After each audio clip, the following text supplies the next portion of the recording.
वैभववाडी तालुक्यात महावितरणने बसविलेले स्मार्ट मीटर तात्काळ काढण्यात यावेत, अन्यथा हे मीटर मशालीने जाळून टाकू असा इशारा ठाकरे शिवसेनेच्या वतीने महावितरणच्या अधिकाऱ्यांना देण्यात आलाय। वैभववाडी तालुक्यात बसविलेल्या स्मार्ट मीटर विरोधात आज युवासेना जिल्हा प्रमुख सुशांत नाईक, उपजिल्हा प्रमुख नंदू शिंदे, तालुका प्रमुख मंगेश लोके आक्रमक झाले। त्यांनी महावितरणला घेराव घालत अधिकाऱ्यांना जाब विचारला।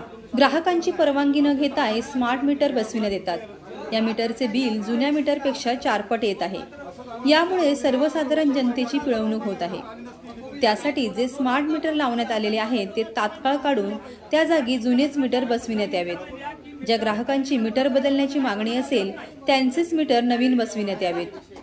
त्याचबरोबर गेले 3 ते 4 महिने नागरिकांचे बिल आले नसून आता ते बिल भरण्यासाठी नागरिकांना मुदतवाढ करून द्यावी व कोणत्याही ग्राहकांची वीज कपात करू नये अशी मागणी शिवसेना उद्धव बाळासाहेब ठाकरे पक्षाच्या वतीने करण्यात आली। जर कोणी हे मीटर जबरदस्ती बसविण्याचा प्रयत्न करत असतील तर सिंधुदुर्ग जिल्ह्यातील नागरिकांनी शिवसेनेच्या कार्यालयाशी संपर्क साधावा असे आवाहन युवासेना जिल्हा प्रमुख सुशांत नाईक यांनी केले।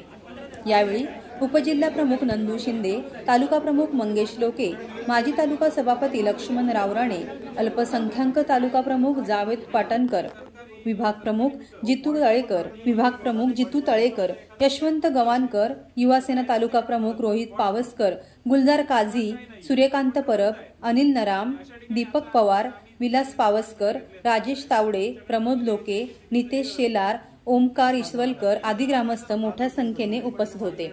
सरकारी मीटर फॉल्ट आहे म्हणून सांगताना बदलून घेतात। फॉल्टमध्ये समजा एखादा फ्लॅट बंद असेल तर डायरेक्ट ते मीटर बदलतात फॉल्ट म्हणून।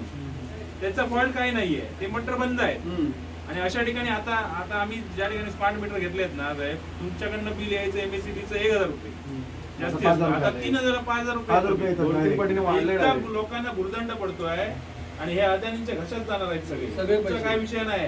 आणि तुम्हाला हे सांगून ठेवतो, तुम्ही हे करताय ना साहेब, उद्या अदानींच्या सगळं ताब्यात गेलं की तुमच्या खुर्च्या खाली होणार आहे। तुमच्या खुर्च्या खाली होणार साहेब। हे तुम्हाला वाटतं तेवढं सोपं नाहीये।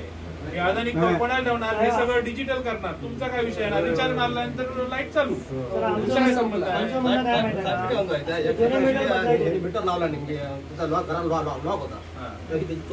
तुम्ही आता काय करा, ज्यांचे कंप्लेंट तुमच्याकडे आलेले आहेत, आता त्यांचे लेखी कंप्लेंट, त्यांचे परत मीटर आहे तसे लावा।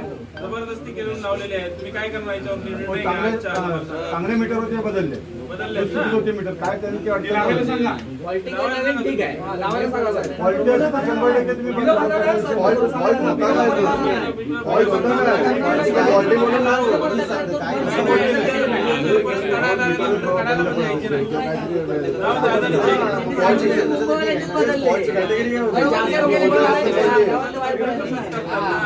नाही तसं पहिले मुंबईला पकडले, नंतर गावातले पकडलं, नंतर गावातले ज्यांना कळत नाही त्यांना आपल्याला पकडलं।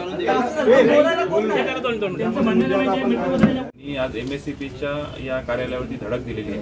खरं म्हणजे ही धडक दिली कशासाठी, तर हे स्मार्ट मीटर जे अदानीचे मीटर आहे ते जबरदस्ती बदलण्याचं काम एमएससीबीचे मंडळी किंवा अदानीची माणसं करत आहेत, म्हणून ही आज आम्ही धडक दिलेली आहे। आम्ही त्यांना सूचना दिलेल्या आहेत। इथे चव्हाण साहेब इथे बसलेले आहेत आणि चव्हाण साहेबांमार्फत आम्ही सूचना दिलेल्या आहेत की कुठच्याही नागरिकाची, म्हणजे वैभववाडीतल्याच असतील किंवा सिंधुदुर्ग जिल्ह्यातल्या असतील, कुठच्याही नागरिकाची जर लेखी तुमच्याकडे मागणी असेल तरच तुम्ही हा मीटर बदलायचा आहे, त्याच्याशिवाय तुम्ही हा मीटर बदलू नये। कारण समजा माझी मागणी आहे, सुशांत नाईक यांनी जर मागणी केली आहे, मंगेश लोके यांनी मागणी लेखी जर केली, ते लेखी पत्र तुमच्याकडे पाहिजे तरच तुम्ही तो मीटर बदलण्याचा अधिकार त्या जी अदानीची माणसं आहेत त्यांना द्यावा, नाहीतर अन्यथा ह्याला तुम्हाला नागरिकांच्या रोषाला समोर जावं लागेल।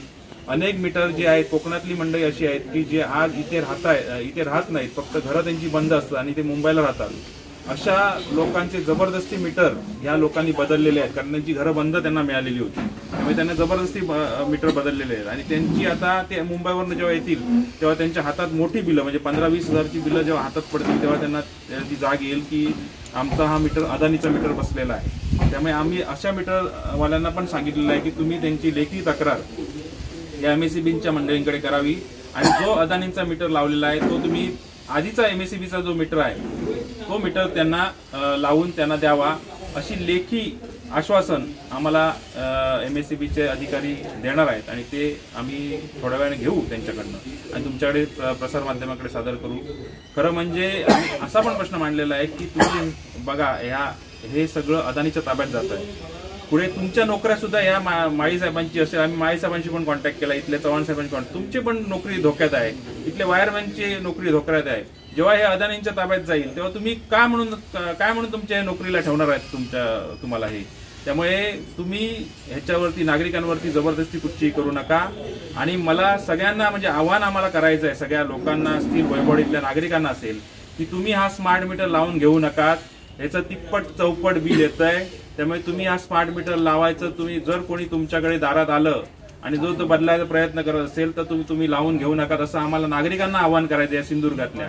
आणि सिंधुदुर्गातल्या पालकमंत्र्यांनी नितेश राणे सुद्धा आवाहन लोकांना केलं पाहिजे आणि या अदानींच्या यांना घेऊन बसलं पाहिजे आणि हे मीटर जबरदस्ती बदलू नयेत याच्यासाठी कुठची तरी मिटिंग घेऊन हे आदेश दिले पाहिजेत. नाहीतर हे असेच बदलत राहतील. आता सरकारने म्हणजे कालच अनिल परब साहेबांनी विधानसभेमध्ये मुद्दा उपस्थित केला होता आणि त्याच्यावरती मुख्यमंत्र्यांचं सुद्धा म्हणणं आलेलं आहे की कोणाची जबरदस्ती हे मीटर बदलले जाणार नाहीत. नागरिकांची जर तक्रार असेल, नागरिकांनी जर लेखी याच्यामध्ये दिलं असेल तरच हे मीटर बदलले जातील. अन्यथा ह्या नागरिकांच्या आक्रोशाला या MSEBला सामोरं जावं लागेल. जर हे जबरदस्ती मीटर परत एकदा बदलले तर आम्ही मोठ्या प्रमाणात मोर्चा MSEBच्या कार्यालयावर नेऊ आणि इथल्या MSEBच्या अधिकाऱ्यांना बसायला पण ह्या MSEBमध्ये देणार नाही, एवढं या ठिकाणी मी सांगतो. आणि दुसरी गोष्ट म्हणजे दुसरी पण आव्हान आम्ही यांना केलेलं आहे, जे मीटर बदललेले आहेत आणि वाढीव जी बिलं आलेली आहेत त्यांचे मीटर त्यांचं जर लाईट बिल मोठ्या प्रमाणात आलं असेल आणि त्यांची बिलं सुद्धा त्यांच्यापर्यंत पोहोचली नाही, 2-3 महिने झाली आहेत आणि ती बिलं लवकरात लवकर त्या नागरिकांपर्यंत, ग्राहकांपर्यंत पोहोचावीत आणि जर ती बिलं पोहोचल्यानंतर त्यांना अवधी देण्यात यावा. नाहीतर त्यांची लाईट जर कापण्यात आली तरी आमच्याशी शिवसेनेशी संपर्क साधावा. नाहीतर शिवसेनेची ही गाठ आहे, कुठचीही मीटर कापला जाऊ नये. Viraj Gosavi, Maharashtra live news, Sindhudurg.